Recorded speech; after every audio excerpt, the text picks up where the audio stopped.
Welcome to Kenton's videos. Enjoy the video. You start by choosing one flexible word and immediately test it in short sentences. Pick words like email, text, or hammer. They function easily both ways. Once chosen, write a noun phrase and a verb phrase using the same word so you can compare structure. Make sure to note accompanying words, articles before nouns, objects after verbs. This initial contrast shows how grammar shifts meaning. Keep examples short and repeat them aloud so you feel the different rhythms and uses. Once done with your initial pairs, expand to full sentences that highlight differences. For example, say the email arrived, then please email me. You see article plus subject versus imperative plus object. Make sure to mark signals like articles, auxiliaries, and object placement to spot the role change.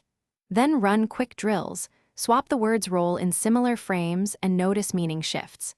This comparative practice builds intuition, so repeat with several words until recognition becomes automatic and fluid.